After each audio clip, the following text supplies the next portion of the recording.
So we're here in Navan, we're making our way up Bruce Hill. We're joined by thousands of people protesting about HSE plans to close Navan A&E. And we've heard from politicians, we've heard from councillors this week who've met with the clinical director of Navan Hospital, who've met with HSE chiefs, and it does seem that they're hell-bent on implementing the plans to close the ED here. Quite temperatures running a little bit high, passions running a little bit high. We're getting close to the witching hour here as regards the future of Navan ED. What's your own thoughts? Well, I think it's understandable that temperatures are high because you're talking about very precious healthcare services and services that people care about. It matters that we have capacity in local and regional hospitals. And we only have to look at what happened in Limerick when we had a number of emergency departments in the Midwest region that were closed, that put huge pressure on Limerick, which has resulted in long wait times, horror stories coming out of the emergency department month after month, year after year. Cutting services is not an answer to a problem. It never has been. So for that reason, I think that the Minister needs to have a rethink and invest in the hospital and not cut services. Darren, we've heard an awful lot from the clinical lead at Navan Hospital, Jerry McEntee. He's very much put his face to implementing this plan. You guys, as members of the Oireachtas, were told what the plan was. Councillors were told at a meeting last Tuesday what the plan was. How do you see that being reversed?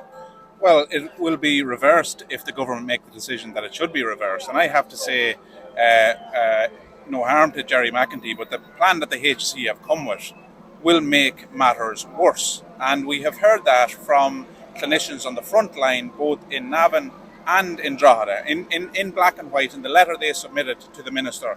The proposals from the HSE will make matters worse. The 24/7 MAU will not work. We know in this country. So what we are saying is protect and enhance. And as Darren says, if there is issues of safety in Navan, address them. Make them safe. The only reason that they're not safe is because they've been chipping away at services here for the last 10 years, and it has to stop. Saturday's rally heard from a number of key speakers, but the message being sent to Minister Stephen Donnelly was a simple one. Secretary of the Save Navan Hospital campaign, Nolene Donoghue, said sending people to already lengthy queues in Drogheda and Blanchardstown just isn't viable, and that further resourcing of Navan Emergency Department is required. The only thing we can say to them is they have to wake up, and if it needs resources to make it safe, then that's what they've got to do. It's as simple as that. Pushing people to other counties and onto different trolleys in other hospitals is not going to be the answer. It's going to lead to patients dying, unfortunately. And we have saved many, many lives up there in Navan, and we continue to do so on a daily basis. I work there myself. But we have to get resources if that's what it's going to take. It's not a lot to ask if you're going to save the life of a patient. They're telling us we must listen to the doctors, and that's what I'm actually doing. The Irish Hospital Consultants Association, the Irish Association for Emergency Medicine, the Irish Nurses and Midwives Organisation, the Consultants in Drogheda. They are all issuing warnings in the media about safety at every A&E around the country. This is not just about Navan. We need a service. The people are entitled to a service. We've got a huge county, 2,342 square miles. It's unthinkable, with a population of over 220,000, unthinkable that we would be left without an emergency service and intensive care unit.